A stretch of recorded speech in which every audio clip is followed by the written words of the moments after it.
Hello दोस्तों, स्वागत है आपका आपके अपने YouTube channel wifi exam point में। फ्रेंड्स, एक बार फिर हाजिर हैं आपके समक्ष इतिहास की वीडियो लेकर के, जो कि सभी एग्ज़ाम्स के लिए बहुत ही महत्वपूर्ण है।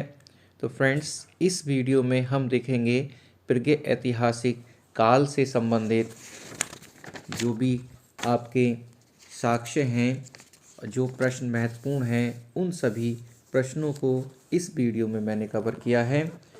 इस काल में हम पाषाण काल, मध्य पाषाण काल, उच्च पुरापाषाण काल और मध्य पाषाणकालीन स्थल, यानी इन सभी से संबंधित जो भी प्रश्न हैं उनको इस वीडियो में हम देखेंगे। चलिए देर ना करते हुए शुरू करते हैं प्रश्नों का सिलसिला। फ्रेंड्स, अगर आप हमारे चैनल पर पहली बार आए हैं तो आप हमारे चैनल को सब्सक्राइब कर लें, बेल का आइकन को प्रेस कर दें और नोटिफिकेशन को, जिससे आपको नोटिफिकेशन सबसे पहले मिल सके। तो चलिए फ्रेंड्स, देखते हैं पहला प्रश्न है प्रागैतिहासिक काल से संबंधित है। फ्रेंड्स, जिस काल की जानकारी के लिए हमें कोई लिखित या प्रमाणिक सामग्री प्राप्त नहीं है, उस काल को क्या कहते हैं? तो फ्रेंड्स, उस काल को प्राक ऐतिहासिक काल या प्रागैतिहासिक काल, प्री हिस्टोरिक पीरियड्स भी कहते हैं। जिस काल की जानकारी, प्रश्न नंबर 2, कि जिस काल की जानकारी के लिए लिखित और प्रमाणिक साधन प्राप्त हैं, उस काल को क्या कहते हैं? उस काल को ऐतिहासिक काल कहा जाता है। प्रश्न नंबर 3, ये प्रश्न फ्रेंड्स मैंने वन लाइनर के रूप में लिखे हैं, जिससे आपको पूरा प्रागैतिहासिक काल आसानी से जल्दी याद हो जाए और आप इसके आसानी से नोट्स बना सकें। फ्रेंड्स, वीडियो अच्छी लग रही हो तो इसको लाइक कर दें और अपने फ्रेंड्स के साथ शेयर कर दें। पाषाण काल को कितने भागों में बांटा गया है? तो पाषाण काल को 3 भागों में बांटा गया है: पुरापाषाण काल, मध्य पाषाण काल, नव पाषाण काल। प्रश्न नंबर 4, पुरापाषाण काल की खोज किसने की थी? रॉबर्ट ब्रूस फूट जी ने की थी। रॉबर्ट ब्रूस फूट जी ने हैंडेक्स कुल्हाड़ी की खोज कब तथा कहाँ पर की थी? मद्रास के पास पलवरम नामक स्थान से 1863 में रॉबर्ट ब्रूस फूट ने हैंडेक्स कुल्हाड़ी की खोज की थी। प्रश्न नंबर 6, किस काल को आखेटक व खाद्य संग्राहक काल कहा जाता है? तो वह है पुरापाषाण काल को। प्रश्न नंबर 7, किसको भारत में प्रागैतिहासिक पुरातत्व का जनक माना जाता है? तो वह रॉबर्ट ब्रूस फूट जी को माना जाता है। प्रश्न नंबर 8, पुरापाषाण काल में मानव अग्नि के प्रयोग से अनभिज्ञ थे। फ्रेंड्स, अग्नि तो थी लेकिन उसके प्रयोग से वो अनभिज्ञ थे। नेक्स्ट प्रश्न है प्रश्न नंबर 9, पुरापाषाण काल को कितने भागों में, यानी पुरापाषाण काल को कितने भागों में बांटा गया है? तो वह है 3 भागों में: निम्न पुरापाषाण काल, मध्य पुरापाषाण काल और उच्च पुरापाषाण काल। 3 भागों में बांटा गया है। नेक्स्ट है, सबसे पहले देखेंगे हम निम्न पुरापाषाण काल। तो निम्न पुरापाषाण काल में प्रश्न नंबर 10, कि निम्न पुरापाषाण काल में किस प्रकार के पत्थर का प्रयोग किया जाता था? तो वह किया जाता था क्वार्टजाइट पत्थर का। प्रश्न नंबर 11, चापर चापिंग पेबुल संस्कृति के औजार कहाँ से प्राप्त हुए थे? तो वह प्राप्त हुए थे पंजाब की सोहन नदी घाटी से। प्रश्न नंबर 12, मानव कपाल खोपड़ी का जीवाश्म कहाँ से प्राप्त हुआ था? तो वह प्राप्त हुआ था मध्य प्रदेश में हथनौरा से, यानी हथनौरा नर्मदा नदी घाटी के पास से मानव कंकाल यानी खोपड़ी का जीवाश्म प्राप्त हुआ था। नेक्स्ट है मध्य पुरापाषाण काल से संबंधित प्रश्न हैं जो इम्पोर्टेंट हैं, वो मैंने यहाँ लिए हैं। मध्य पुरापाषाण काल में किस प्रकार के पत्थरों का यानी क्वार्टजाइट पत्थर के स्थान पर जैस्पर, चर्ड, फ्लेंट के पत्थर प्रयुक्त होने लगे। 14 नंबर, मध्य पुरापाषाण काल में फलक तरह के औजार यानी फलक टाइप के जिसमें फलक होती थी इस तरीके से बने हुए होते थे, यानी एक तरफ धार जो है काफ़ी मजबूत यानी काफ़ी अच्छी धार होती थी। प्रश्न नंबर 15, एच.डी. संकालिया ने मध्य पुरापाषाण काल को फलक संस्कृति की संज्ञा दी है। प्रश्न इस तरह से पूछा जाएगा कि फलक संस्कृति की संज्ञा किसने दी थी मध्य पुरापाषाण काल को, तो वह है एच.डी. संकालिया। नेक्स्ट प्रश्न है प्रश्न नंबर 16 जो कि उच्च पुरापाषाण काल से हैं। उच्च पुरापाषाण काल के उपकरण कैसे होते थे, तो फ्रेंड्स ब्लेड होते थे। जैसे आजकल आप ब्लेड देखते हैं कि जिसकी धार बहुत तेज होती थी, इन उपकरणों की धार जो होती थी काफ़ी एकदम बहुत तेज होती थी इस काल के औजारों की। इस युग में नए चकमक उद्योग यानी इस युग में नए चकमक उद्योग की स्थापना हुई। आधुनिक मानव, प्रश्न नंबर 8, आधुनिक मानव होमोसेपियंस का सर्वप्रथम उदय भी उच्च पुरापाषाण काल में हुआ। प्रश्न नंबर 19, हाथी का सबसे पुराना जीवाश्म कहाँ से प्राप्त हुआ है, तो वह प्राप्त हुआ है हथनौरा मध्य प्रदेश में। इस तरह से पूछ लेगा कि हथनौरा कहाँ पर स्थित है, तो वह मध्य प्रदेश में स्थित है। प्रश्न नंबर 20, पुरापाषाण काल में पशुओं के अवशेष कहाँ से प्राप्त हुए हैं, तो वह प्राप्त हुए हैं बोलन नदी घाटी से, यानी बोलन नदी घाटी कहाँ पर है, उत्तर प्रदेश के मिर्ज़ापुर ज़िले में। विश्व की सबसे प्राचीनतम अस्थि निर्मित, ये इम्पोर्टेंट प्रश्न है 21, कि विश्व की सबसे प्राचीनतम अस्थि निर्मित स्त्री की मूर्ति जिसको मातृ देवी भी कहते हैं कहाँ से प्राप्त हुई थी, तो वह प्राप्त हुई थी लोहदा नाला से। नेक्स्ट है 22, भारत में पुरापाषाण युगीन सभ्यता का विकास किस काल में हुआ था, तो वह हुआ था प्लाईस्टोसीन काल में। 23, मानव का चित्रकारी का प्रमाण सर्वप्रथम कहाँ से प्राप्त होता है, तो वह प्राप्त होता है भीमबेटका से। कहाँ से प्राप्त होता है फ्रेंड्स, भीमबेटका से। और ये प्रश्न काफ़ी बार पूछा गया है और इम्पोर्टेंट है। मध्य पाषाण काल से संबंधित प्रश्न है। भारत में मध्य पाषाण काल के विषय में जानकारी सर्वप्रथम 1857 में हुई, जब C.L. कार्लाइज ने विंध्य क्षेत्र से पाषाण उपकरण खोजे थे। लेकिन मध्य पुरापाषाण काल के जो जनक माने जाते हैं फ्रेंड्स, वह है आपके जॉन इवांस जी को। 25 प्रश्न है कि मध्य पाषाण काल में मानव आखेटक व पशुपालन करता था। मध्य पाषाण काल में 26, मध्य पाषाण काल में मानव का प्रथम पालतू जानवर कुत्ता था, जिसका प्रमाण हमें आदमगढ़ मध्य प्रदेश से प्राप्त होता है। ये प्रश्न कई बार पूछा गया है कि कुत्ते का पालने का प्रमाण कहाँ से प्राप्त होता है, तो वह है आदमगढ़ मध्य प्रदेश। 27 फ्रेंड्स, ये थोड़ा मिस्टेक हो गया है, आप 28 नंबर देखें कि मध्य पाषाण काल में यानी बागौर मध्य प्रदेश भीलवाड़ा जिले में कोठारी नदी के तट पर स्थित मध्य पाषाण काल का सबसे बड़ा मध्य पाषाणकालीन आवास स्थल प्राप्त हुआ है बागौर से। 29 नंबर है कि मध्य पाषाण काल में स्तंभगर्त के प्रमाण मृत संस्कार विधि के समाधि स्थल सबों का सिर फ्रेंड्स पश्चिम व पैर पूरब की ओर होने का प्रमाण कहाँ से प्राप्त होता है, तो वह है सराय नाहर राय उत्तर प्रदेश से।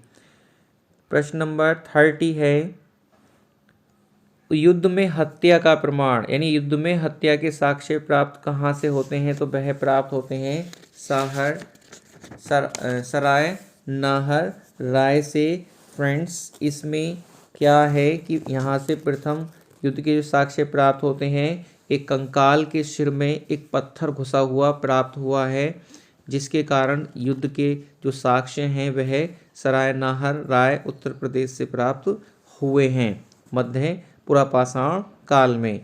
नेक्स्ट है कि मध्य पाषाण काल में ही एक ही कब्र से 3 मानव कंकाल कहाँ से प्राप्त हुए थे, यानी 3 मानव कंकाल कहाँ से प्राप्त हुए थे, तो वह भी प्राप्त हुए थे सराय नाहर राय उत्तर प्रदेश में। 32 प्रश्न नंबर है कि मध्य पाषाण काल में स्त्री पुरुष एक साथ दफनाने के साक्ष्य कहाँ से प्राप्त हुए हैं, तो वह प्राप्त हुए हैं फ्रेंड्स मैदहा उत्तर प्रदेश से, यानी पुरुष और स्त्री को दफनाने के साक्ष्य मैदहा से प्राप्त हुए हैं। नेक्स्ट प्रश्न है कि मध्य पाषाण काल में 2 प्रसिद्ध, बहुत ही इंपॉर्टेंट प्रश्न है और ये पूछा गया है फ्रेंड्स कई बार और पूछे जाने की संभावना भी है, तो आप इसको ज़रूर नोट डाउन कर लें। सारे प्रश्न इंपॉर्टेंट हैं, इसलिए आप सभी प्रश्नों को नोट डाउन करते चलें, जिससे आपके एक अच्छे से हिस्ट्री के नोट्स बन जाएंगे और किसी भी परीक्षा में आपको कोई दिक्कत नहीं आएगी। तो मध्य पाषाण काल में 2 प्रसिद्ध स्थल शैलाश्रय, इसका नाम था जम्बू द्वीप, एक था जम्बू द्वीप व डोरोथी द्वीप, कहाँ से प्राप्त हुए, तो ये फ्रेंड्स पंचमढ़ी मध्य प्रदेश से प्राप्त हुए हैं। प्रश्न ऐसे पूछा जाता है कि मध्य पाषाण काल में 2 प्रसिद्ध द्वीप कौन से थे, निम्न में से कौन से थे, तो वह जम्बू द्वीप व डोरोथू द्वीप दे दिया होगा, तो या जम्बू द्वीप कहाँ से, इस तरह से प्रश्न आप बना सकते हैं और इस तरह से ही प्रश्न बना करके पूछे जाते हैं। नेक्स्ट प्रश्न है 34 नंबर है कि मध्य पाषाण काल में रोमन लिपि डी अक्षर, इंपॉर्टेंट है कि अक्षर के आकार के तिरछे फलक का प्रमाण कहाँ से प्राप्त होता है, तो वह प्राप्त होता है जलाहल हल्ली कर्नाटक दक्षिण भारत से। 35 नंबर है कि न्यूलिथिक शब्द का प्रयोग सर्वप्रथम प्रयोग किसने किया था, तो वह प्रयोग किया था सर जॉन लुबाक ने 1865 में अपनी पुस्तक प्री हिस्टोरिक टाइम्स में। प्रश्न ऐसे भी पूछ लेगा कि प्री हिस्टोरिक टाइम्स किसकी पुस्तक है, तो वह जॉन लुबाक की है। नेक्स्ट प्रश्न है 36 नंबर, ये नवपाषाण काल से संबंधित प्रश्न है फ्रेंड्स जो इम्पोर्टेंट हैं। 36 नंबर है कि भारत में नवपाषाण काल से संबद्ध पुरातात्विक खोज प्रारंभ करने का श्रेय किसको है, तो वह डॉक्टर प्राइमरोज जी को, जिन्होंने 1842 ईस्वी में कर्नाटक के लिंगसुगर, यानी कौन सा स्थान है, लिंगसुगर से दक्षिण भारत का प्रथम पॉलिशदार, यानी बहुत ही पॉलिशदार इस जो कह सकते हैं काल के जो औजार थे या जो उपकरण थे बहुत ही चमकीले और जिन पे पॉलिश हुई हुई होती थी, इस टाइप के होते थे। 37 नंबर है कि नवपाषाण काल को प्रथम खाद्य उत्पादक की संज्ञा दी गई है, यानी इसमें केवल पशुपालन करता था लेकिन इसमें मानव ने खेती करना प्रारंभ कर दिया इस काल में, नवपाषाण काल में। नेक्स्ट प्रश्न है 38 नंबर कि नवपाषाण काल में कृषि के साक्ष्य कहाँ से प्राप्त होते हैं, इम्पोर्टेंट प्रश्न है। सभी प्रश्न वेरी वेरी इंपॉर्टेंट और बिल्कुल छांट करके लिखे हैं मैंने फ्रेंड्स, जो कि परीक्षा में अक्सर इन्हीं में से ही प्रश्न पूछे जाते हैं। वीडियो अच्छी लग रही हो तो इसको लाइक कर दें और अपने फ्रेंड के साथ शेयर कर दें। फ्रेंड्स आप जानते हैं कि वीडियो बनाने में कितना समय लगता है और कितनी मुश्किल आती है, आपका एक लाइक हमें मोटिवेट करता है, तो फ्रेंड्स वीडियो को लाइक ज़रूर कर दें। प्रश्न नंबर है फ्रेंड्स 38 कि नवपाषाण काल में कृषि के साक्ष्य कहाँ से प्राप्त होते हैं, तो वह है मेहरगढ़, और मेहरगढ़ इस समय कहाँ पर है, बलूचिस्तान यानी पाकिस्तान में है। 39 नंबर है कि नवपाषाण काल में आयताकार मकान के साक्ष्य, यानी आयताकार मकान के साक्ष्य, आयत की आकृति, आमने सामने की 2 भुजाएं बराबर हों के साक्ष्य और प्राचीनतम स्थायी जीवन के प्रमाण कहाँ से प्राप्त होते हैं, तो वह भी मेहरगढ़ से ही प्राप्त होते हैं। 40 नंबर है कि मालिक के साथ कुत्ता, इम्पोर्टेंट, वेरी वेरी इंपॉर्टेंट, आप इसको जरूर याद कर लें फ्रेंड्स, कि मालिक के साथ कुत्ते को दफनाने के साक्ष्य सर्वप्रथम जो प्राप्त होते हैं वह बुर्ज होम से प्राप्त होते हैं, जो कि कश्मीर में है बुर्ज होम। और फ्रेंड्स गर्ताबास, और जो गर्ताबास है फ्रेंड्स वह भी कश्मीर यानी इनको कश्मीर से ही प्राप्त होते हैं, जिनका प्रमाण हमें प्राप्त होता है और जिनकी जो खोज की थी सन 1935 में डी टेरा व पीटरसन द्वारा इनको खोजा गया था। नेक्स्ट है, ये इंपॉर्टेंट प्रश्न है फ्रेंड्स, कि मालिक के साथ कुत्ते को दफनाने का साक्ष्य हो सकता है इस बार आपकी परीक्षा में आपसे पूछ लिया जाए। नेक्स्ट है कि नवपाषाण काल 41 नंबर, नवपाषाण काल में चावल यानी चावल या धान के साक्ष्य मिले हैं, कहाँ से मिले हैं फ्रेंड्स? इलाहाबाद के पास कोल्ड हिबा में, यानी ये मात्रा गलत लग गई फ्रेंड्स, इसमें कोल्ड हिबा है ये। नेक्स्ट है कि गेहूं और जौ के साक्ष्य कहाँ से प्राप्त हुए हैं फ्रेंड्स? वह भी मेहरगढ़ से प्राप्त हुए हैं जौ के साक्ष्य, गेहूं और जौ के साक्ष्य। 43 नंबर है, पहिए का आविष्कार किस काल में हुआ था? तो वह नवपाषाण काल में हुआ था। जब पहिए का आविष्कार हुआ तो काफ़ी सारी जो परेशानियां थी इस लोगों की वह काफ़ी हल हो गई थी, आने जाने में एक जगह से दूसरी जगह पर काफ़ी आसानी हो गई थी। नेक्स्ट है 44 नंबर, नवपाषाण काल का एकमात्र स्थल जहां से हड्डियों के उपकरण प्रचुर मात्रा में प्राप्त हुए हैं तो वह है चिरांद और ये बिहार राज्य में है। 45 नंबर है कि नवपाषाण काल में मधुमक्खी के छत्ते जैसी झोंपड़ी, ज्यामितीय आकार के सूक्ष्म पाषाण व हस्त निर्मित मृदभांड के प्रमाण कहाँ से प्राप्त होते हैं? तो फ्रेंड्स वह प्राप्त होते हैं चौपानी मांडो, और चौपानी मांडो कहाँ पर है? उत्तर प्रदेश में। फ्रेंड्स इस तरह से ही पूछ लेगा कि उत्तर प्रदेश के किस जगह से नवपाषाण काल के हस्त निर्मित मृदभांडों के प्रमाण प्राप्त होते हैं? तो वह है चौपानी मांडो। आप प्रश्नों को स्वयं भी बना सकते हैं। नेक्स्ट है 46 नंबर कि विश्व में मृदभांडों का, सॉरी फ्रेंड्स ये थोड़ा सा मिस्टेक सी हो गई है, तो फ्रेंड्स यानी विश्व में मृदभांडों के प्रयोग के साक्ष्य कहाँ से प्राप्त होते हैं? तो वह है चौपानी मांडो से ही, जो इलाहाबाद के पास में है और कहाँ पर है? उत्तर प्रदेश में। 47 मृदभांडों का क्या अर्थ है? तो मृदभांडों का अर्थ होता है दोस्तों मिट्टी से बने बर्तन। 48 नंबर कि कुंभकारी सर्वप्रथम किस काल में दृष्टिगोचर होती है? यानी बर्तन बनाने की जो कला बोलते हैं उसको कुंभकारी कहा जाता है। तो फ्रेंड्स वह भी नवपाषाण काल में ही देखने को मिलती है। नेक्स्ट प्रश्न है 49 नंबर कि नवपाषाण काल में जौ की खेती, यानी फ्रेंड्स जौ की खेती के प्रमाण कहाँ से प्राप्त होते हैं? तो वह मगहर उत्तर प्रदेश से। 50 नंबर लास्ट प्रश्न है कि नवपाषाण काल में राख के टीले कहाँ से प्राप्त होते हैं? तो फ्रेंड्स वह मिलते हैं संगनकल्लू, कर्नाटक से प्राप्त होते हैं आपके राख के टीले।